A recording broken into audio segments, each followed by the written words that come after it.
Let's do this thing. It is the last chance tournament.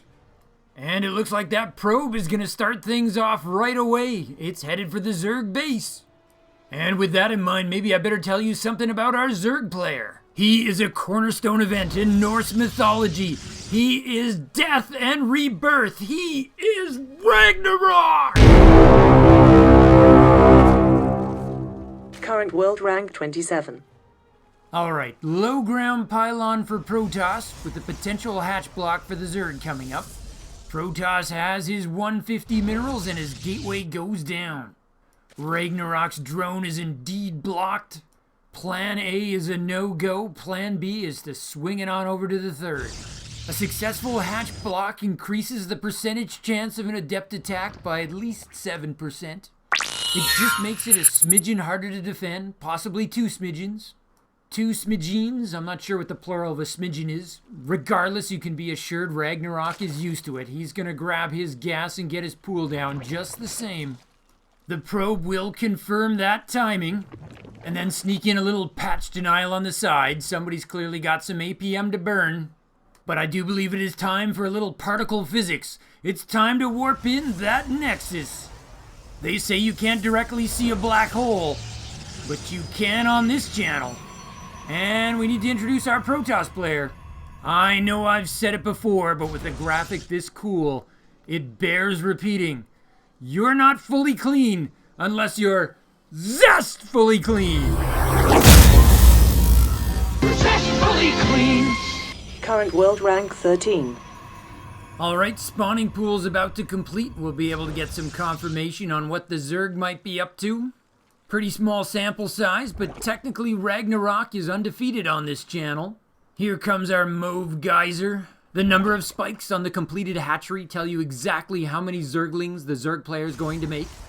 For you new folks, that is totally not true. I totally made that up. It was a lucky guess. 4 Zerglings is an extremely common opening. And for Zest, we've got a chrono-boosted Adept, but no sign of any tech. Oh, there it is. It's a Twilight Council. And the chance of a glaive timing has gone up another 7%. Possibly a lot more than that. Ragnarok starts Zergling speed and Warp Gates begins for Zest. Zest's Adept has finished and is already out on the map. And we've got ourselves a suspicious probe hanging out in the corner here. We'll have to keep an eye on that. I don't know if Ragnarok's suspicious or he just kind of follows Rogue's timings, but he's already got his lings out looking. He just happens to be searching the wrong side of the map. Alright, Twilight Council finishes. We want to see if an upgrade is being made there. And it is. The chance of a glaive timing has gone up to about 98%.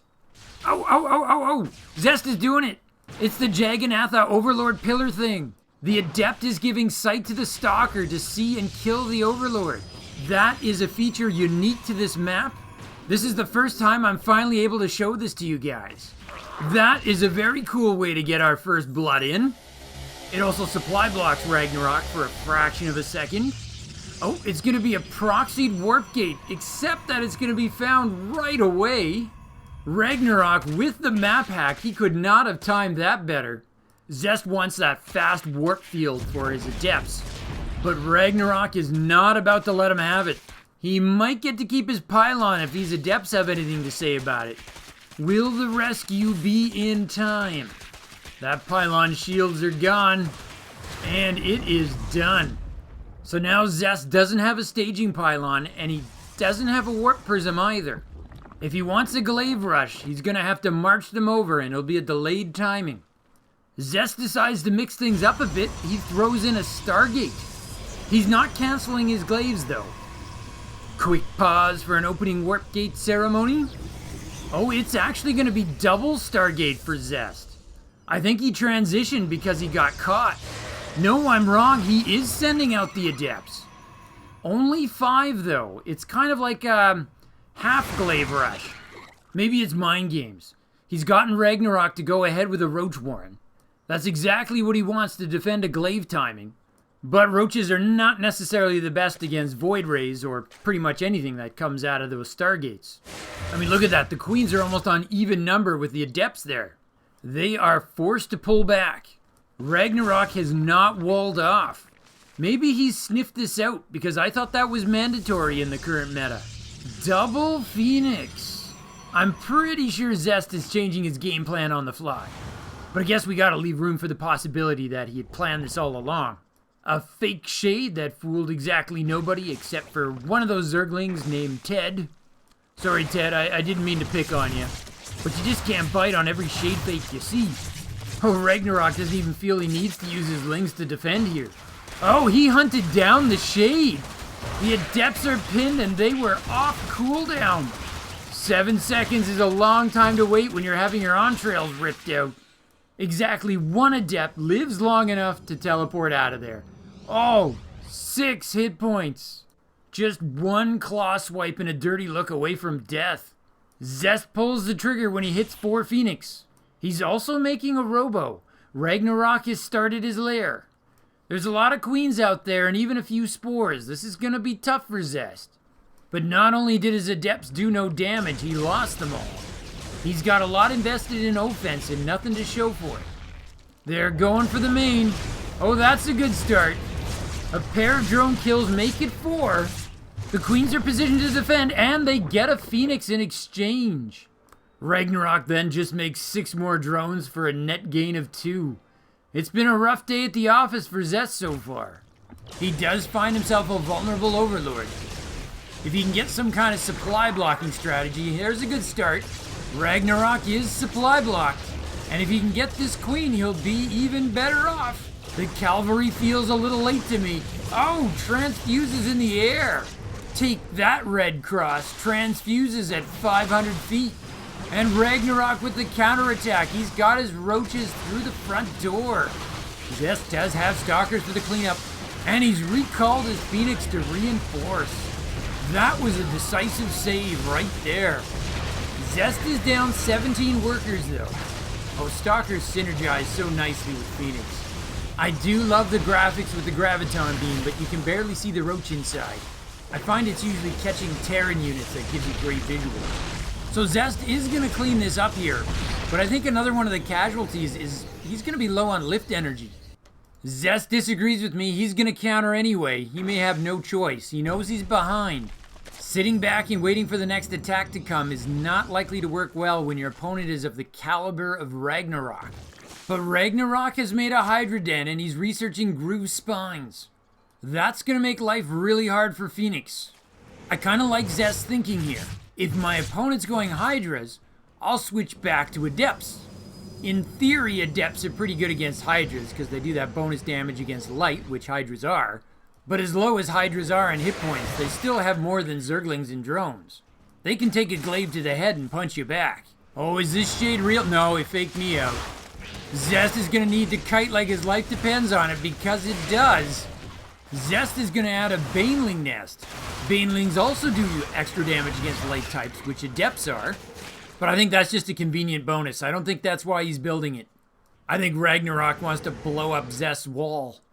The good news is while this is going on, Zest is somehow slowly closing the worker gap.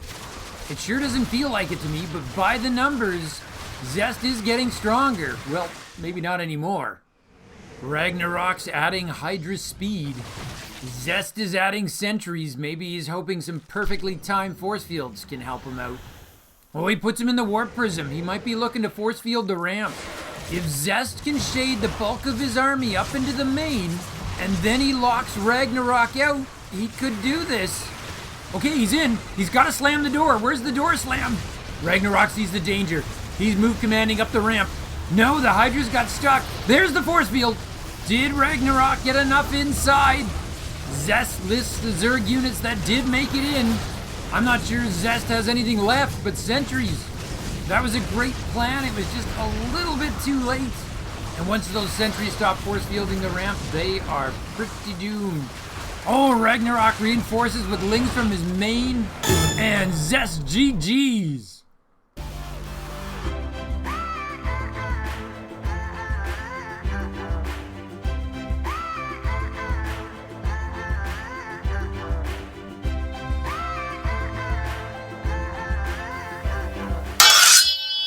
Did I mention we got ourselves a new Zerg victory clip?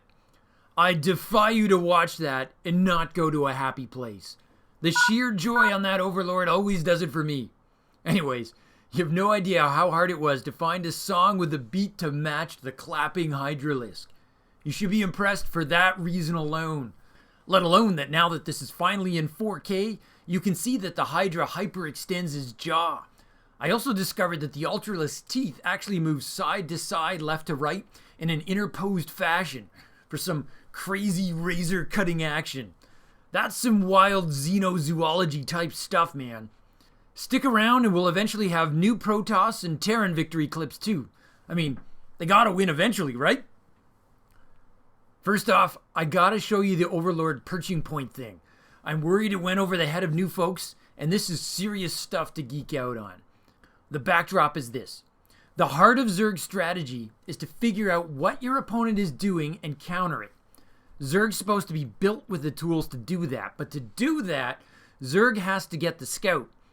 To facilitate, most maps have a perch, where the Zerg player can hide an Overlord and freely spy on their opponent and not get killed, at least until their opponent goes for air, which is in itself useful timing information to have. So this is the subject of a great debate. At the pro level, if it's too easy for Zerg to scout, they win. If it's too hard to scout, they lose. Players like Special have been particularly vocal on the subject. So the map Jagannatha represents yet another attempt at compromise. Zerg gets the perching point, but if you hide a unit such as an Adept in the far corner, you can get sight of the Overlord and kill it. And you can do it without having to make a Stargate or Starport. Now, eventually this will get too easy. It will be the same thing as not having a perching point at all. So it's not really the perfect solution. There's a lot of talk about designing maps with no perching points, and it's unclear to what extent that's going to completely screw the Zerg or if it's just long overdue. Starcraft 2, when played at top levels, is such a delicate tapestry. As soon as you pull on one single thread, you can unravel the whole thing. For me, I'd like to see perching points move further back on the maps, so that the Overlord has to micro back and forth to get the scout. Yeah, I know that's my answer to everything, more micro, but let's be honest. The idea of microing an Overlord without the speed upgrade is pretty laughable. So, that's hardly a solution to anything. Anywho, as usual, all my in-game predictions for this game were all horribly wrong, but I think my real-time analysis as the game actually unfolded was not too far off. The first key moment in this game was when Ragnarok finds the proxy. And he finds it at the perfect moment. Not too soon so as to let Zest save his investment, but not too late that Zest can actually use the proxy or defend it. It was so freakishly perfect that it looked like a total map hack to me. So I initially figured Ragnarok must have picked up on a clue somewhere. An Overlord saw the probe headed off at a suspicious angle, and he was that good as to raise the question and follow it up. But no, I checked. The probe got away clean, and Ragnarok had no clues of the proxy at all. It was just a function of due diligence. His lings combed the map at the right time, and he was just getting to that spot at the exact time. It was 50% discipline. He was out there checking, but also 50% luck. He hit it at the right moment. From there, I actually liked Zest's thinking, but it didn't pan out for him. He decided to transition to a Phoenix build instead, but also tried to fool Ragnarok into thinking he was persisting with the Adepts. If he forced out roaches, his Phoenix could clean up. The end result, though, was that his Adepts were too weak, and so were his Phoenix. The Queens and Spores were able to handle the Phoenix, and the roaches took care of his Adepts. And then some when the roaches hit his base. Zest couldn't do any damage for his investment. That meant we had a Zerg growing unchecked for too long, and we all know how that ends. That's enough chatter for me.